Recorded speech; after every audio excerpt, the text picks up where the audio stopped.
Awesome. Well, welcome everyone to our annual All Ed panel. It's hosted by the Vandy Education Community, which features myself, Amanda Moore, who's the career coach representative, and my wonderful partner, Penny Baga, who is on the ER side, our employer relations team. Today, we are very excited to have three really dynamic, really interesting panelists, some really cool women, and we've got some students already popping on. We also know some of you are going to be watching this virtually. So if you have any questions, please feel free to reach out.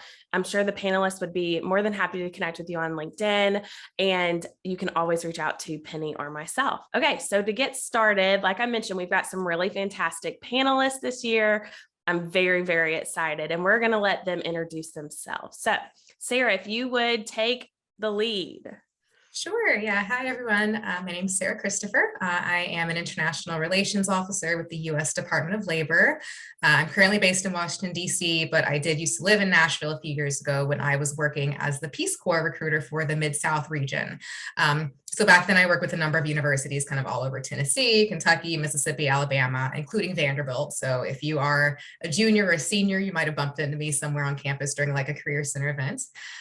So before I started my current work as an international relations officer in labor, I served in Peace Corps myself, and I lived in Eastern Europe for a little over 2 years working with youth organizations, did a little English teaching on the side, and I worked with a number of groups focused on interethnic dialogue in the region.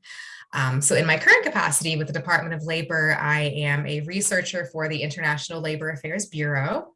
My main area of research is child labor, forced labor, and human trafficking, specifically in Eastern Europe. So that's my geographic focus, sort of children's rights in Eastern Europe. Very excited to be speaking with you today about your options and kind of working in this realm of international children's rights. Unfortunately, it's a very necessary field of work still, especially during the pandemic. I believe the United Nations actually recently published data indicating that kids around the world have been more susceptible to child labor since the beginning of the pandemic. So yeah, I'm very excited to be here today. Hope I can give you some good information. Thank you so much, Sara. And next up, we have Rachel. Hi, everybody. I'm super excited to be here. My name is Rachel Eisenman, and I am a curriculum alignment specialist at BrainPop. Before that, and very recently before that, I was a teacher. Most of my years teaching was fourth grade, but before that, I also taught third and first. And I studied literacy and childhood education at Bank Street. And it's really been so wonderful for me to be able to take all of those things that you do as a teacher every single day that you sort of just assume is part of teaching and realize how applicable that is to making teachers' lives a little bit easier and engaging kids in a really creative way. So I'm really excited to be here I really feel like I just stepped out of the classroom myself. So Thank you so much, Rachel. And last but certainly not least, Vandy alumni, Colleen. Hey, so happy to be here. My name's Dr. Colleen Russo Johnson. I have to apologize if I come across a little bit out of it. I am currently going through a COVID. Finally, it's hit me, and I'm hiding away my daughter's background. I was going to blur the background, but I actually think it's a really cool background, so I'm keeping it. I should do all my goals in here. Anyways, as I mentioned, got my PhD in child development at Vanderbilt. I've always known I wanted a career in children's media or the ed tech field. So I kind of have a different path in the sense that everything I've done has been aligned to achieving this goal, but I'm very passionate about working with students to help them figure out what they want to do. And especially if they know it's in this field, there's a lot of great experiences they can get while they are in undergrad, while they're in grad school. So very happy to be here. Currently, I am the co-founder and chief scientist of a kids app called OK Play that encourages kids to creatively express themselves and share that creativity through a very safe, moderated sharing platform. So excited to talk more about that, and very honored to be here with two brilliant women. Well, many. Wonderful. And thank you so much, Colleen. I know it is trying time, so we really, really appreciate you toughing it out with us. If you need to step out at any time, please feel free. We appreciate all of our panelists for joining. And I know we've got students with their masks on. It's just a different time. So we appreciate everyone being engaged as much as they possibly can. And I think that it's going to be a really great conversation. And that's a word I think in Vandy and education, but also in majority of the facilitated dialogues I lead as someone with a background in social work, it's a conversation.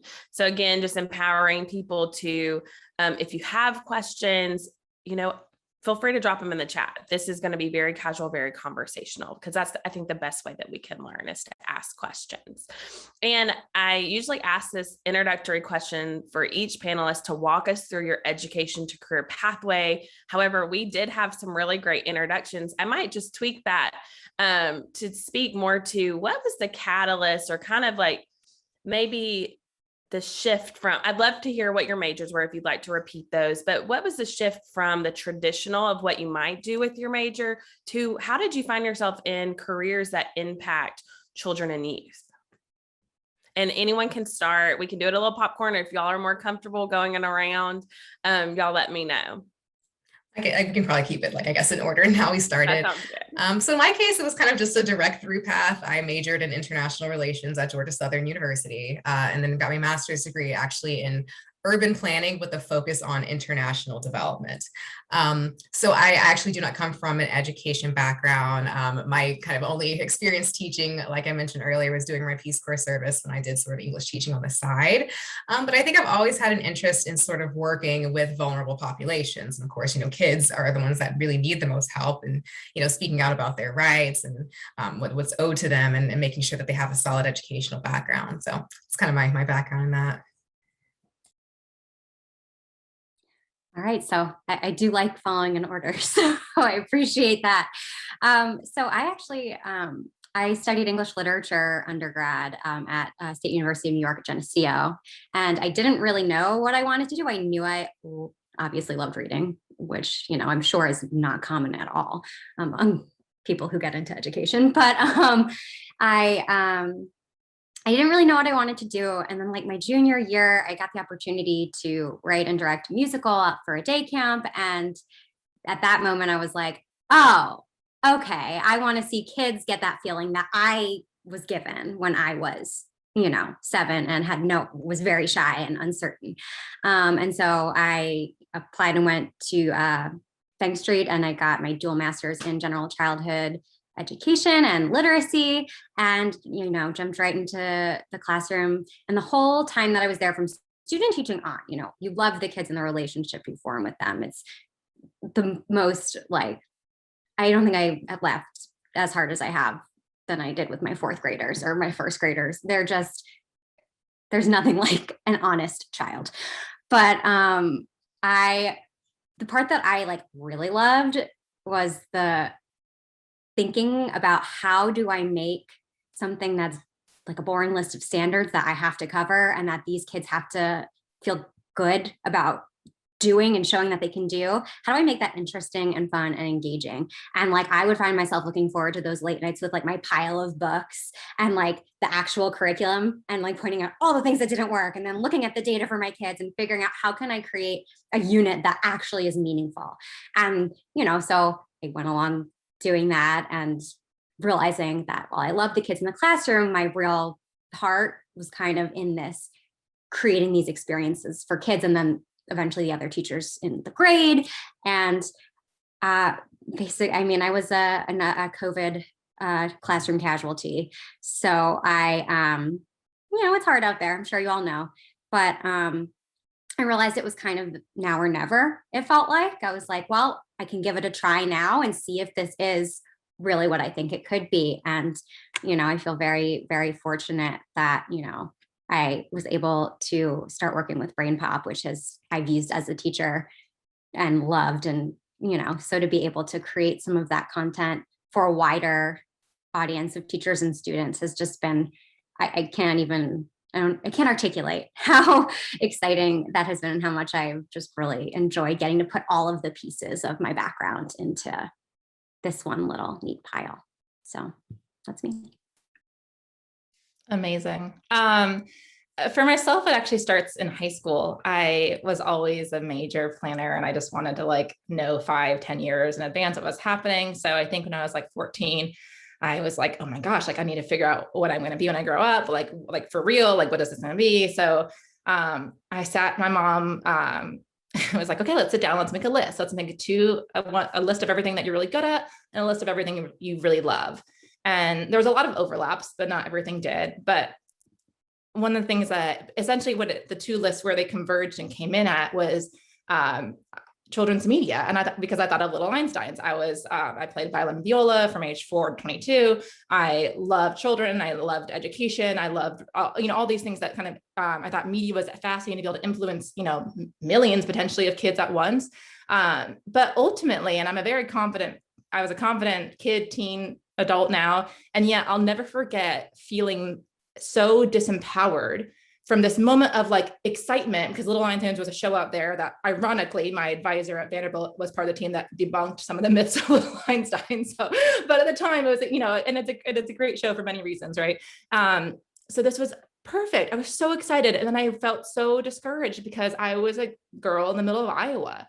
What foot in the door would I ever have in the world of like entertainment? New York City, like Hollywood, what? Like, I don't, and I think about that and I carry that feeling with me all the time, because I think about that if I had that, as a white kid growing up with privilege, then I imagine a lot of people face that all the time, no matter where their geographical location. And again, and with confidence too, because confidence is something that not everyone has in that sense. And everyone also experiences imposter syndrome all the time. So I think about that a lot. And that's why mentorship is actually really important to me. So I buried that dream and I pursued a major in pediatrics to be, at pre-med. And I did enjoy it. I like sciences. I like research. My dad's a researcher. So I have that in me, but it wasn't sitting with me. So my first semester of college, I did tons of internship searching just on my own, looking all over the place.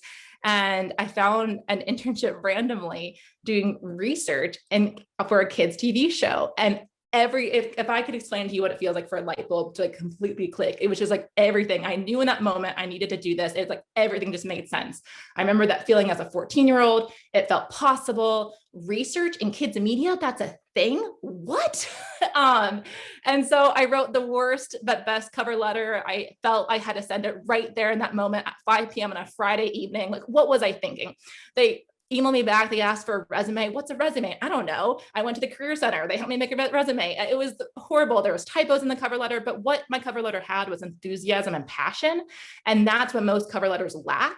So we can get more on this later over how to reach out to people, but anyways, do some of what I did, some of what I didn't do, but me not being a generic letter is what actually landed me the internship in New York City. I moved out there, spent the entire summer there. I found couches to crash on when my housing wasn't existing, because I wanted to have the full summer.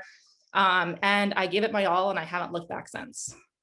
And so so the day after I found that internship, regardless of getting it, I went and changed my major. I found an advisor to champion me, and I ran up to her in the hallway and I overwhelmed her. I was like, hi, my name's Colleen Russo, and this is what I want to do in my life. And I saw that you once did research in this area, and hi, will you work with me? And she was just like, hi. And she became my amazing advisor from then on, but she thinks that was the funniest way to meet someone. And everything I did from then on was focused on that. And so, yeah, for me, selfishly, was wanting to work with many kids at once. And I could do that through media.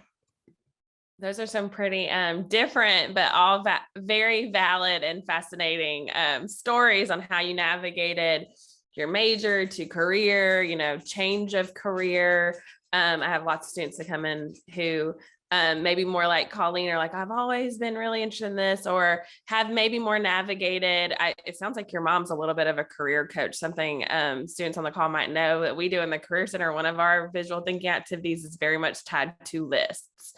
So we in our Career Center love that kind of unpacking, taking what's in your brain and, putting it on paper, or having a dialogue, learning from other people who have navigated maybe something that feels outlandish. Like, I'm from Podunk, Alabama. How in the heck am I ever going to get connected to, media in children, right? Like, where's the intersection for someone from a small town in Alabama? I can make fun of that because that's where I'm from, but that's not an uncommon story for our students.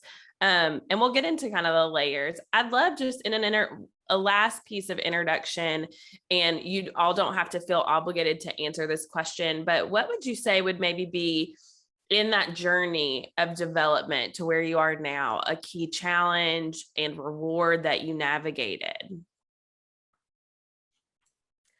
Well, I can kind of give the government perspective here. Sometimes government hiring can be very like insular, I guess. Like it's not very transparent, like how things kind of work in the background. Like you just kind of throw your resume out there on USA Jobs and sort of cross your fingers and pray and, do whatever while you're waiting for months to hear back. So I would say that was definitely kind of a bit of an odd challenge to navigate. I would say, what was the second part of the question? You said sort of like a challenge to navigate in this space. A challenge or even just a reward. Maybe the challenge is frustrating, but the reward maybe motivated you. Yeah, for sure. Well, I would say specifically sort of in the realm of helping child laborers, I think that in itself is a reward. It's not necessarily something that is like tangible. Like I'm not like going to go outside here in College Park, Maryland and like see a kid that I've rescued from agriculture or something like that. But we hear back from people that my office works with. We work closely with the International Labor Organization. And it's so encouraging to see statistics every year indicating that sort of the plight of child laborers around the world is improving, like due in part to our work. So I think that's very rewarding. Absolutely. Did Rachel or Colleen, did either one of you have like a big challenge? I mean, I feel like Colleen just talked about her big challenge a little bit, and obviously a reward, even with what felt like a not so great cover letter. Rachel, did you have anything you wanted to add? I think for me, it sounds kind of silly, but overcoming, and I'm still dealing with imposter syndrome because that's, who I am as a person is, but in my head, when I was thinking about making the jump, I was really nervous about leaving the classroom because in my head, kept saying, I'm just a teacher. And then I literally lay down everything that I had done at all my various classrooms. And I was like, oh, if I translate this, like I'm a project manager. If I translate this, I'm a writer. If I translate this, I'm all of these things. And so kind of overcoming that idea of like, well, oh my gosh, I just got my master's degree in education and I'm only like this many years out and I already want to leave the classroom. Like, oh, what have I done? But then realizing that I do love so much of the work that goes on behind the scenes, the work that makes it engaging and exciting and fun. And so figuring out kind of like, how do I translate these experiences that I actually do have into something that makes sense in an adjacent career path? And, it's a lot of self hurdle in that moment because it's more just making sure that you understand, no, I do have these skills and here's how I can speak to them. So that's fantastic because that is exactly what this panel is all about. That's exactly why we bring in people like all of you, because we want students to hear that narrative. Is there anything wrong with a student taking their major and translating it into something very directly connected? Absolutely not. We empower those students. We think that's great and wonderful. But we also are very passionate about encouraging exploration and that it's okay to change your mind now, later. And it might turn into something that as an alumni, you have to navigate individually. We hope that, that students will continue to take advantage of having those dialogues with the Career Center. But if not, hearing something from one of you wonderful panelists about how you navigated it. That's why we host this event. So I really appreciate that. And it leads very beautifully into the next kind of section of questions, which is more related to major. And to kind of walk you through, Vandy Education does not just serve education majors. We serve students who are also interested in education. So any kind of major can be on the call or could be listening after the fact. And we love that because it's more about impacting children and youth. And I, as a coach, serve all of the education majors that live within Peabody, but I also serve, which could include COG studies or elementary education, English majors, and other social sciences, which also might be interested in what all three of you represent. But historically, I'd love to hear from each of you. Where have you seen maybe an education or education-related major navigate a role within your organization? Yeah, so I can definitely start with like a sort of a very, very broad view of sort of education related positions across international relations in the government. And this is like a very wide swath of positions, so I'll keep it fairly short. So first, I think most people automatically think of like teaching abroad in some capacity. Again, I always reference Peace Corps. I think that's a very good introduction to living overseas and, learning about the joys and challenges associated with that and like how to help children in developing countries, that kind of thing. Like I mentioned earlier, I was a community development volunteer during my service abroad, but I helped with like the local high schools English club and did like a summer English camp for kids throughout the country. Beyond something like that, you can do curriculum development for private companies that run educational programs in a number of countries. So again, that's another positive way to leverage those educational skills and cognitive skills studies and everything. You could do youth consulting work, possibly assisting an organization like the YMCA, which is in over 100 countries now. So that's sort of like kind of a combination of like things you could do through the government, private sector. But beyond that, I also think about the Department of State. So it's not just the Foreign Service, which is our diplomatic corps. State Department also has an Office of Educational and Cultural Affairs abroad. And they have a hand in things like running exchange programs. Maybe when you were in high school, you had an exchange student at some point. The Educational and Cultural Affairs Office at State Department does that kind of logistical work to help promising students from other countries visit the US for a few months or, an academic year. So those are a few things that are very strictly sort of education specific. On my side of things, I am part of a team of about 15 researchers who produce the US government's annual Global Child Labor Report, which is quite the lift. It's like over 1,000 pages every year. So working on that nonstop. I also help provide input on the State Department's annual Human Rights Report, which has sections on things like labor rights in general, and then whether we're seeing things like an increase in hazardous child labor in fields like agriculture or mining. For instance, I think a lot of people are familiar with the concept of blood diamonds, right? Where children are sent underground to, find precious gems and kind of they're, being sold in the West and everything, doing things to counteract that kind of child labor. We also handle the topic of child soldiers, which is still very much an issue. Of course, forced military conscription of minors is still considered a very serious form of child labor, as it should be. Whether it's formally done by the government or, say if opposition forces in some country are going around just kind of forcefully recruiting essentially middle schoolers or high schoolers to fight on their behalf. So, with that in mind, kind of like all these issues taking into account like geographic conflicts, the availability of resources in some of the countries where we do our research, an education or a child studies background would come in really handy when it comes to things like interacting with child survivors of labor exploitation or working with children who come from, a really unstable geopolitical region, or even in, having a hand in developing programs to help rehabilitate children who are like the kids of migrant laborers abroad.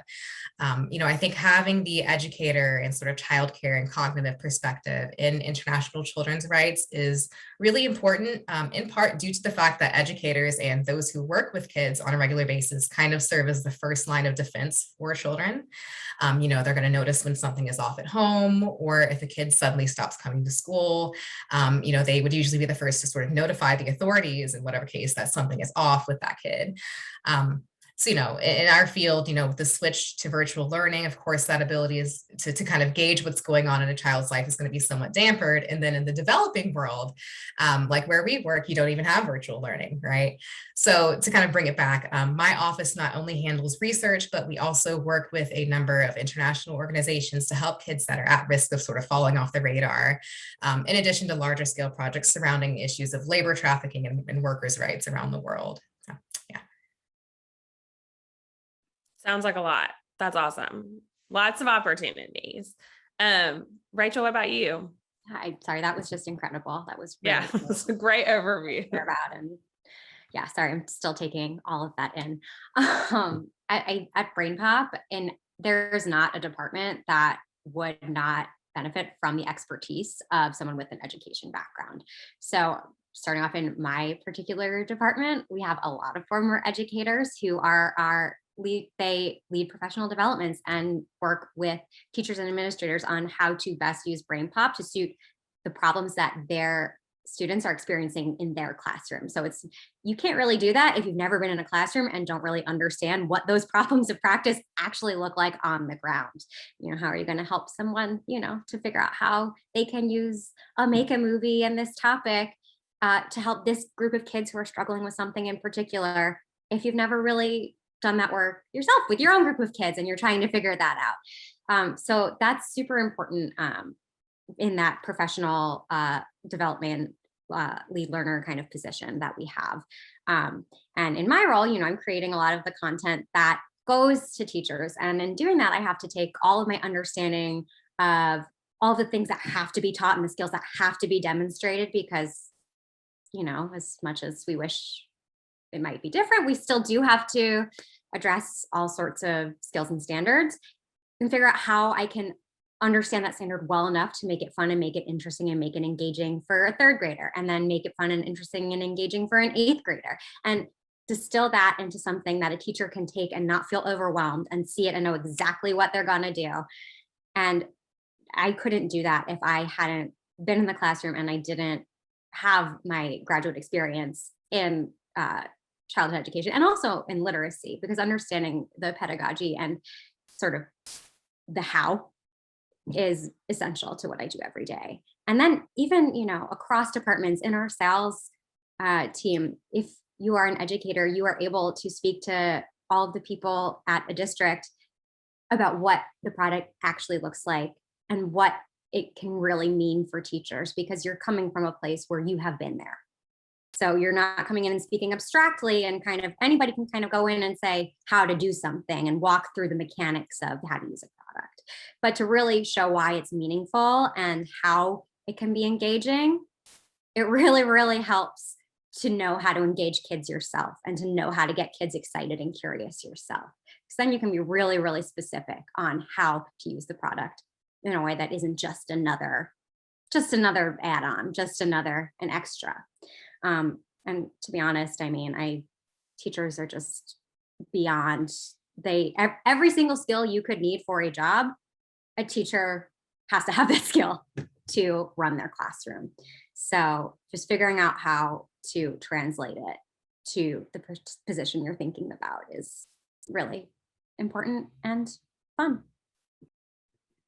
Awesome. Thank you. Yeah, I couldn't agree more with Rachel, and also Sarah. I was also just equally in awe as you went through everything you do. It's such an important role, and wow, very moving. But listen, I say all the time to people I'm interviewing or mentoring, if I'm hiring for my team, if someone has experience as a teacher, they have just jumped so far on my list, because you can have, an education degree, you can have a child development degree, you can have whatever, all the education you can get in the world, but that hands-on, on the ground experience working with real kids, not kids in a textbook, not the idea of kids, not the, child development track, no, like actually working with kids and that hands-on, it's everything. And I'd also say, like, as much as you can get experience in different geographical locations as well, because you also don't want to base all your ideas off of, the one classroom that you taught. You want to be able to generalize it. So I spoke to someone the other day who's been a teacher who is a military spouse. And so because of that, she's moved all around the country. And I was like, that is one of the biggest assets, like who wants to get a text. You have worked all over the country, all different types of kids, all different SES levels, all different, types of schools, et cetera. So anyways, I just can't underscore enough how important that educational experience is. And the great thing about education majors, even if you were to go directly into ed tech or kids media, is that or another industry, is that you usually get some kind of student teaching experience. Like even just myself, I got student teaching experience because I took enough education courses, and that was really meaningful to me. But if I were to go back and redo anything about my career, I would have chosen to actually just take a few years and work in different classrooms, because I just think that would have made me even stronger at what I do. I'd also say becoming a mom for me and having kids and being around those kids, it makes me so much better at what I do every day.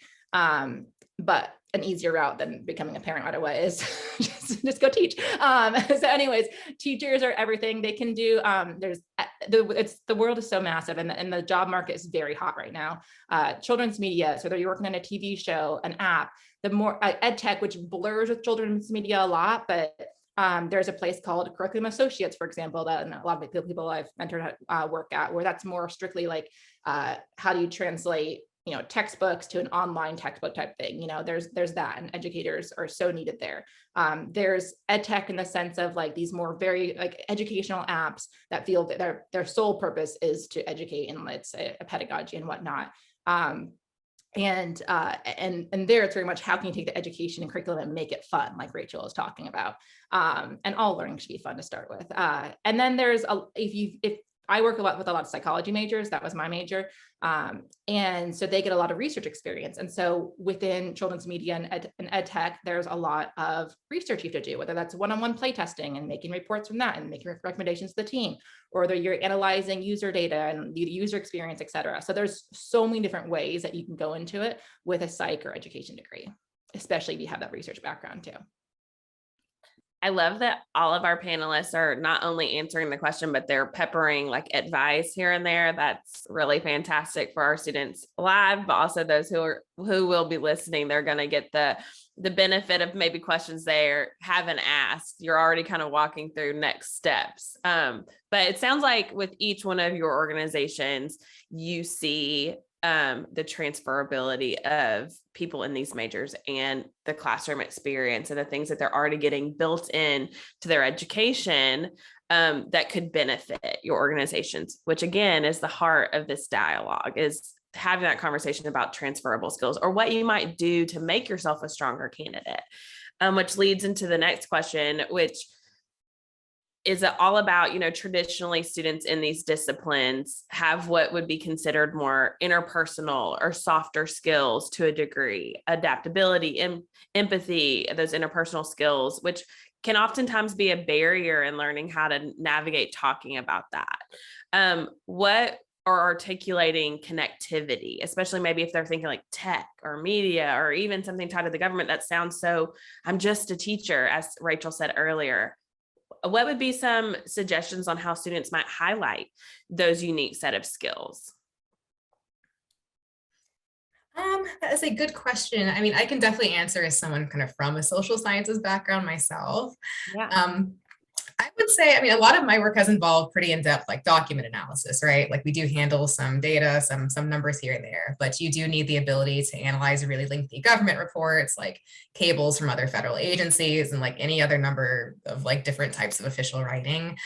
So absolutely you want to highlight on your resume any higher level research courses you might have taken, any kind of, even if it's like unofficial work that you might have done with a professor on a topic that really interests you, that's in addition to work that you've done in class for them. Even if you need to make sort of like a specialized skills section of your resume specifically for, maybe papers that you've written that you're really proud of, anything that you're working to get published, especially as an upperclassman.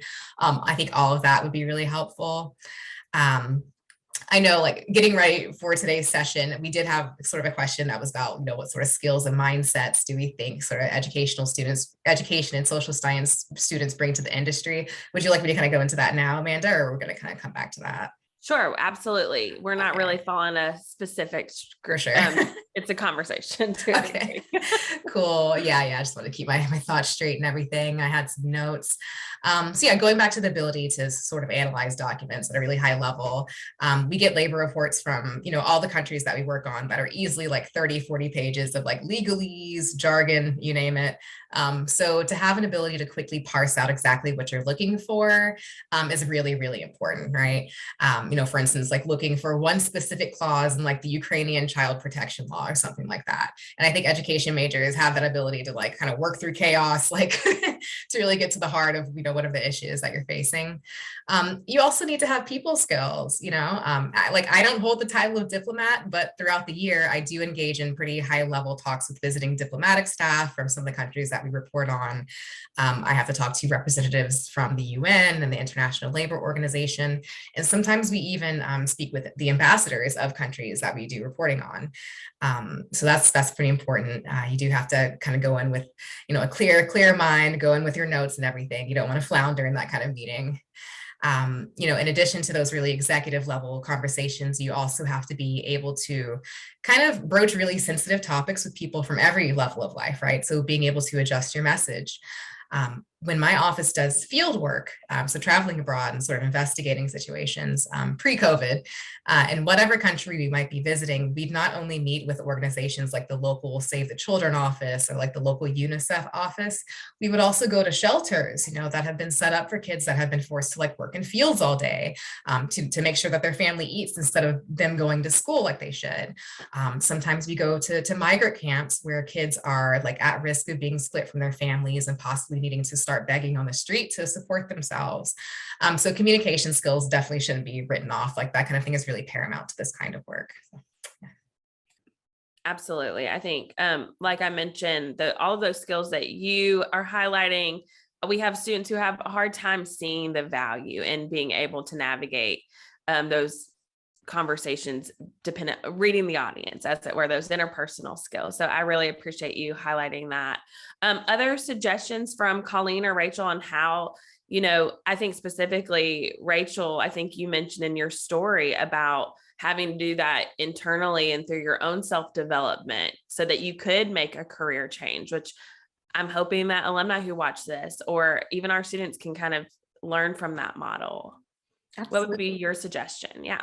So, what I did, and even as I was in the classroom, when I kind of realized that I was thinking I might be at that point where I wanted to kind of make the leap, I literally took an inventory of every single thing I had done. And I've worked in public schools, charter schools, and private schools. So I had a range. It was all in New York, but it was certainly a range of environments. But I took and literally wrote down all of the major things that I did and took a look and kind of saw what patterns I could find, what were the things that I really liked, what were the things that maybe didn't feel like my favorite thing. And I figured out how to translate them. And it's really a matter of language, right? Language is the most important thing. You take, you develop a curriculum, like you are creating content, you are project managing, you are, doing all that backwards planning so that you can see the entire scope of a year and how we're going to come answer this big essential question. You have to start with the big essential question you're getting to in June in September.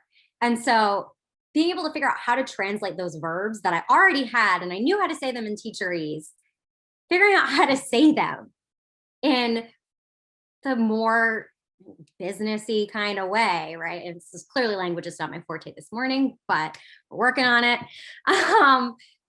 But I really did go in with a fine-tooth comb and like laid out everything and said, okay, well, how could I say this that, my friend who's in a different industry would understand what I'm talking about? And Sara said really so much communication that you have to do as an educator. You are going to communicate to your small group of fourth graders way different than you're going to communicate at back to school night to their parents, way differently than you're going to communicate in an IEP meeting, with special education services, way differently than you're going to be communicating with your administrator. So being able to have that flexibility and understanding that, yeah, well, when you're working at a different company, you're going to be communicating with, the schools that you're working with differently than you're going to be communicating with your team members, differently than you're going to be communicating what your team is working on with a different team. So it's really the same skill. It's just, some of the people are a little taller than your first graders. That's a really great note and the connectivity of what you're both saying. And before we move on to Colleen, I'd love to maybe if you had a suggestion, Rachel, how did you learn the language? Because that's not an easy navigation moment. I read a lot of resumes online. I looked at a lot of LinkedIn profiles of people in careers that I thought might be interesting. Great suggestion. Yeah. So really just looking at what actually is out there saying, I want to be you in 10 years, or that looks like something really interesting, and kind of seeing what's the verbiage that they use. What are the experiences that people choose to highlight? And also, talking to people, finding out that a friend of a friend of a friend has someone who went from the classroom to leading professional development for a district.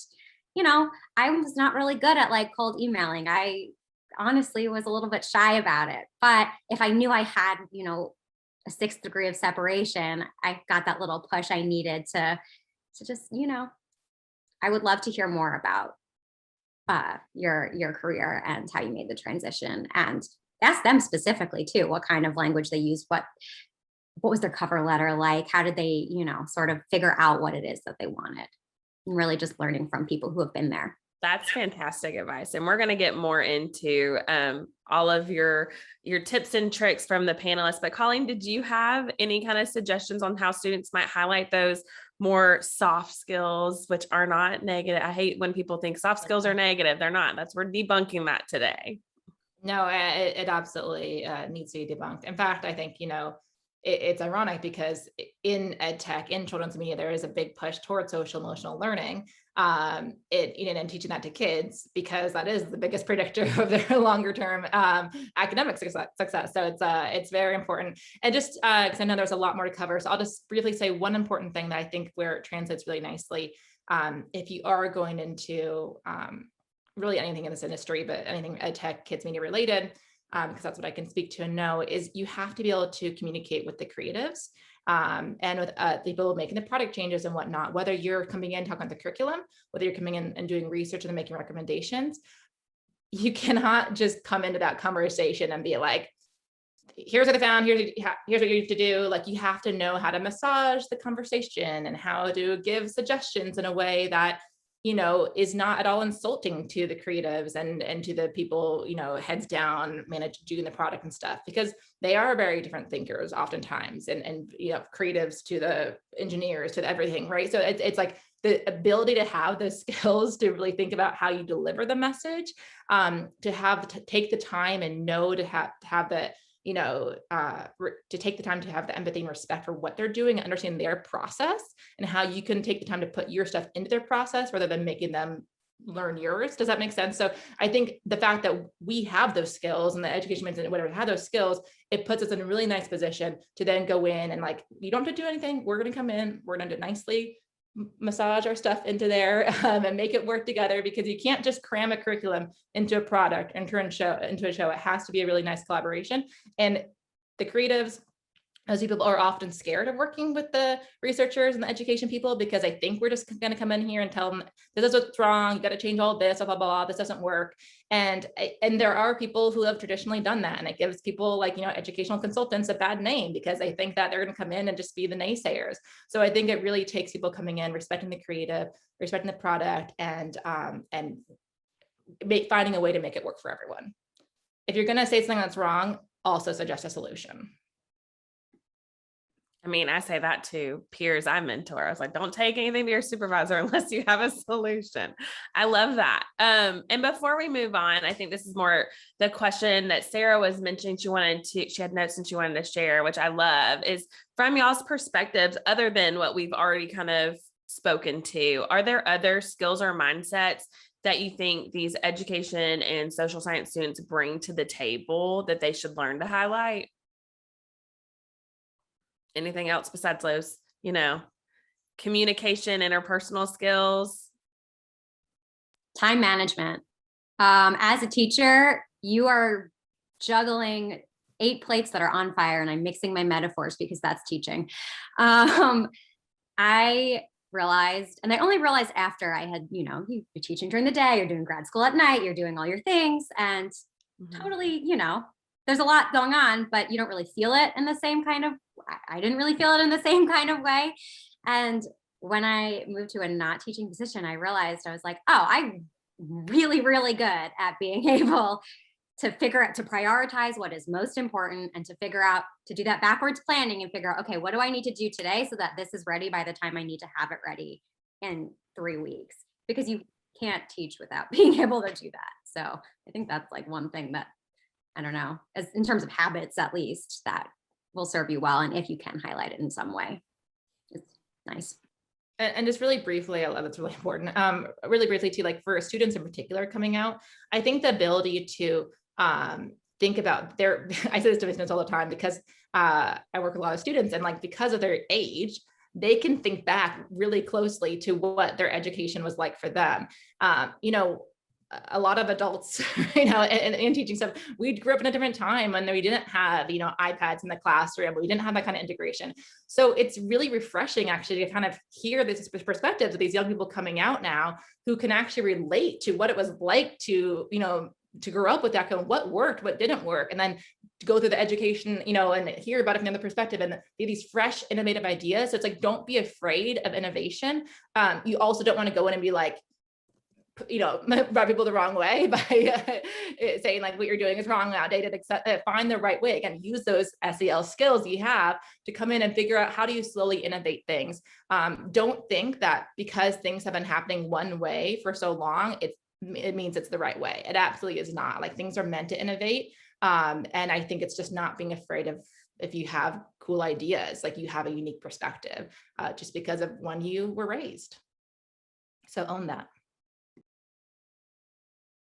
Absolutely. Sarah, did you have anything you wanted to add? I think you kind of highlighted some really great ones earlier too. Yeah, for sure. I think always stay open to like learning. For instance, like right now, like I've been in the, the sort of the playing field with regards to being in my career for almost a decade now. And I'm still working on my skill sets. I'm taking data analysis coursework in the evenings, the local university and everything. So always just stay acquiring information as much as you can. Yeah.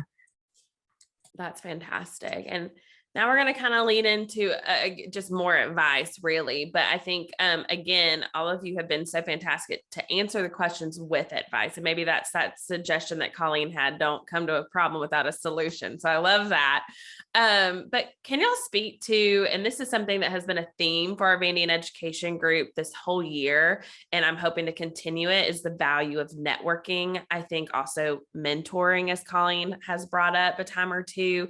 Can you speak to the value of what that's looked like for you, networking, maybe navigating your industry differently, especially for those who might feel barriers in that application process? Like, I know how it is to navigate finding connections in jobs and the traditional education pathway, but what if I want to change my mind? So what does that look like for you if you aren't, like Rachel mentioned, maybe you're not a cold call kind of person? What are y'all's perspectives around networking and mentoring?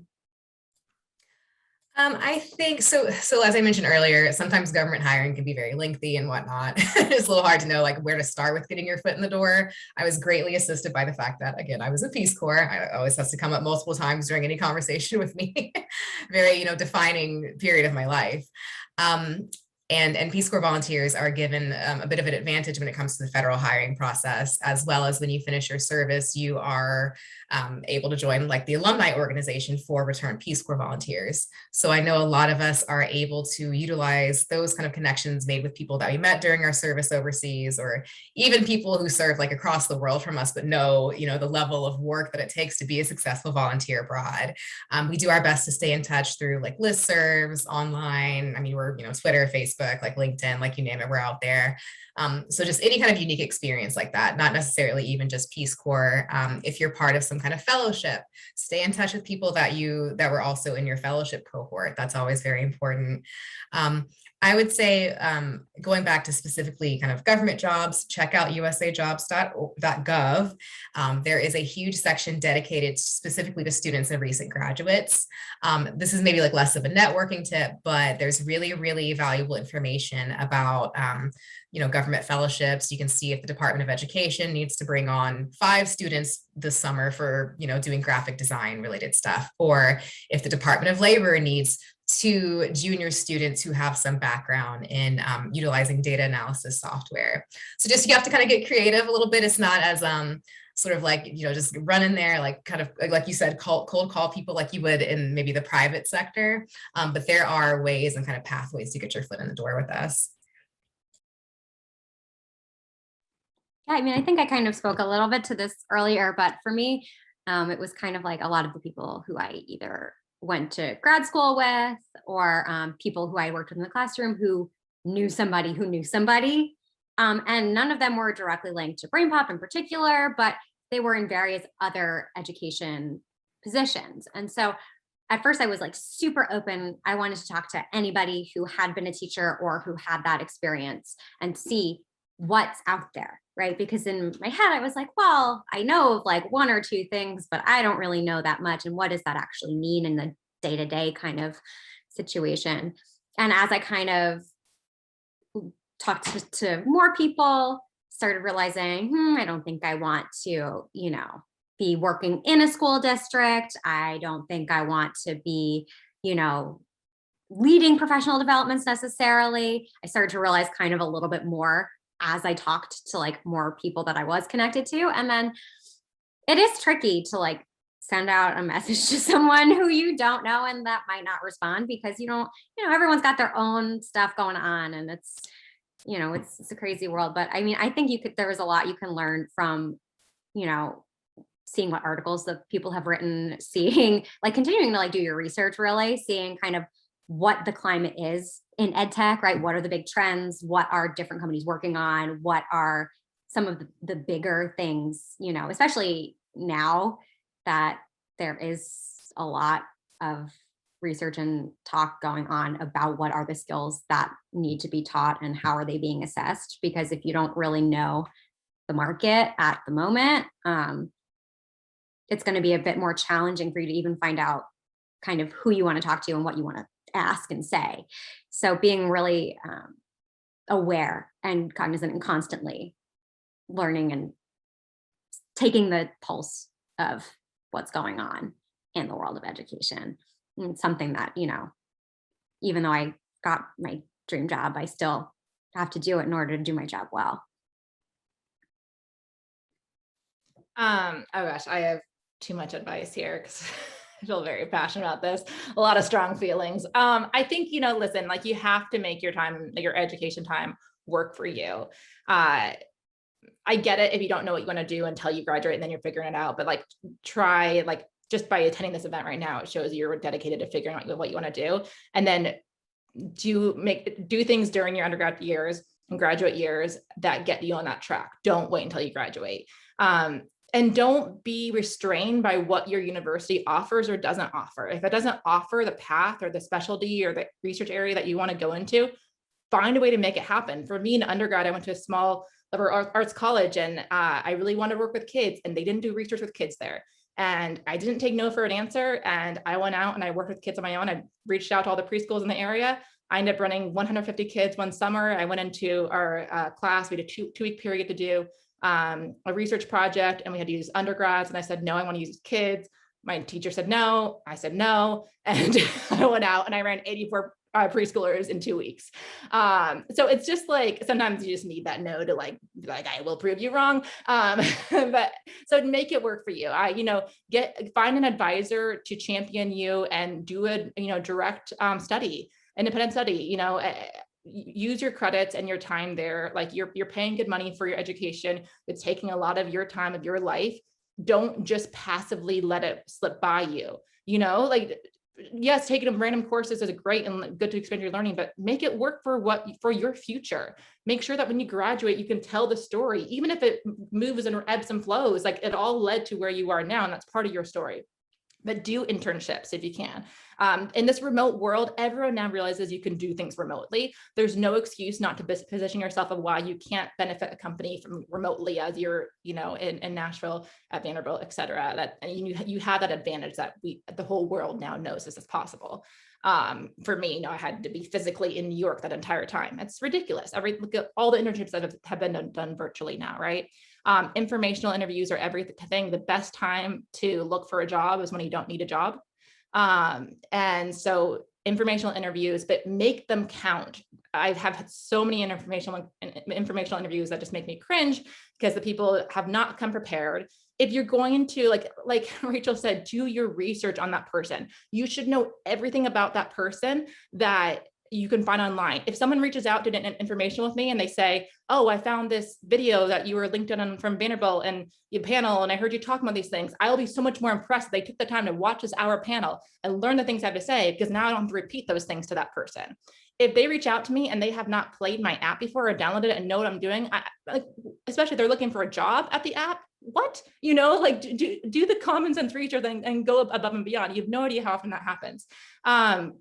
And then, Rachel also said this, but don't be upset if someone doesn't respond to you. Do not take that personally. Please do not.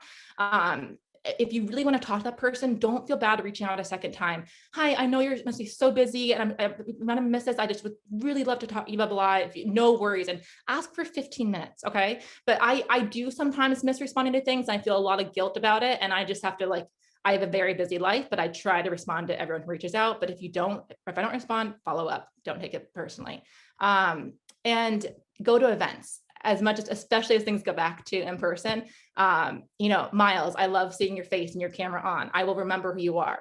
And everyone on this call, I see you. You being here is great. When in-person stuff opens back up, go to those.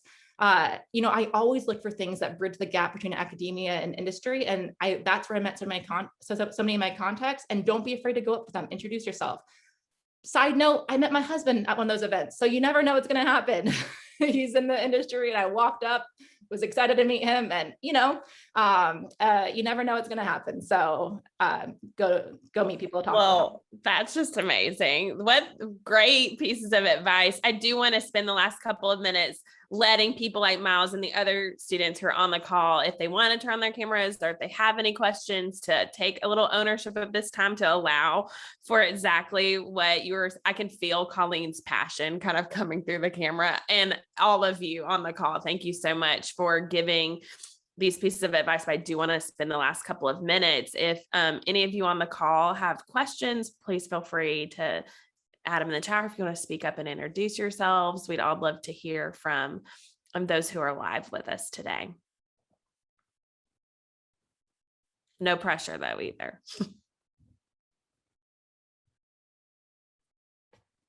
Or feel free to let me know in the chat if you want to ask a question or if you want to say something. Otherwise, since we're talking about taking advantage of opportunities, do any of you, Sara or Colleen or Rachel, do any of y'all know of any really cool or exciting opportunities within your own organization, or networking opportunities, if not internship opportunities, that you would encourage students to take advantage of?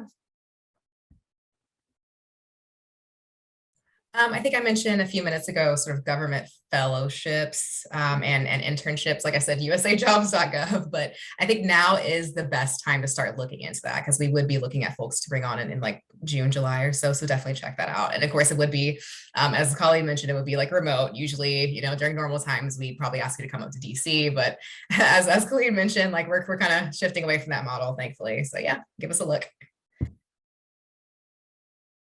And if you don't know of an opportunity or, a networking event that you really loved that you took advantage of, what is like a tool that you use? Are you LinkedIn people? Are there other tools that you as ed tech people or people in government are familiar with that you think students should take advantage of? Yeah, I can briefly say, check out Center for Scholars and Storytellers if you're interested in more of the older kids, teenage, children's media connection there. The Children's Media Lab at Ryerson University is a place that I'm a co-founder of and advisor there, and they do great research in kids media. OK Play, for my app, I work with a lot of students, and so I sometimes hire in student moderators to go through and moderate the content on our app. Really great students to do research on my team, and so yeah, there's lots of opportunities to get internships. So whatever you're interested in, every place pretty much has an internship program, I'd say. So definitely just look into it, research it, and LinkedIn is great. Build your LinkedIn profile now.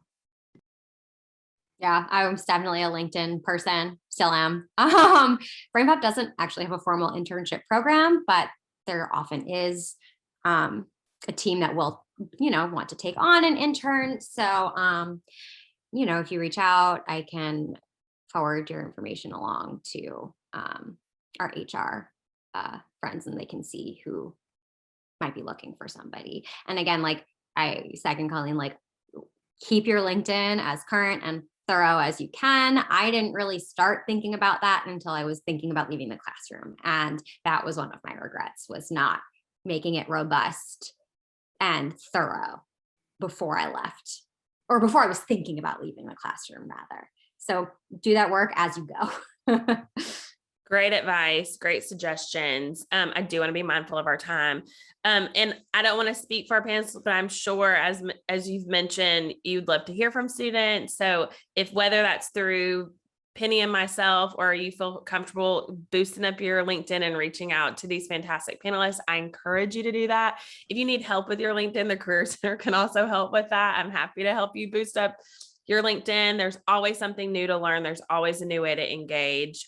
I want to spend just a second to say thank you so much for your advice, for your willingness to participate, especially during a weird time. I know we've got Colleen who's not feeling well. So just so much gratitude is I just want to send that out to y'all. And thank you so much for the students who joined us live. And for those of you who are watching after the fact, thank you so much for connecting with Vandy in education. Yeah, I just want to chime in as well. I haven't, said anything yet, but Thanks, Miles. I also wanted to say thank you, especially because I'm a undergrad, I'm a junior right now, and I did like a teaching fellowship last summer that was super neat, and in the process of kind of deciding right now, like, the stuff you talked about, Rachel, like, is grad school right for me? If I get a grad degree in education, am I going to be like stuck in a classroom for the rest of my life? Like, do I even want to get a grad degree in education? Like, I love teaching, but there's so much stuff out there. And I think, definitely I have gotten some really awesome takeaways from this call. I think now know that there's more to do, which is both overwhelming and comforting. But I just want to say thank you guys. I think opportunities like this to hear from you are really unique, and yeah, that's all. Yeah, I just want to share just a little bit more. Like, I feel this today is so great for me because these days I'm searching for internship, and then I'm interested in consulting, like educational consulting. And then when I think about that, I feel so confused because I feel like as an educator, like I have a lot of teaching experience, but compared with like MBA students, they are more advanced than me in terms of consulting. And then I feel like confused because I don't know, is it the right choice for me to work in consulting sort of thing like that? And then after listening to all of you, and then especially when you share about like, yeah, there are some transferable skills that teachers can bring. It's so unique for teachers, and I feel a bit more confident that maybe I should give it a try. Maybe I can bring all those unique skills that I have with students and then bring it to working with adults in different learning institutes. So thank you so much for all your sharings. Thank you both for speaking up and letting us know what you're interested in, what you're working on, and why you logged on into the call. That's the whole reason that we host these kinds of events. So thank you both for speaking up, and feel free to connect with our humans and connect with me and Penny. We're happy to answer those questions. All right. Thanks so much, everyone. Have a good rest of your day. Thank you. Have a good one. Thank you, guys. Thanks, everybody. Bye now.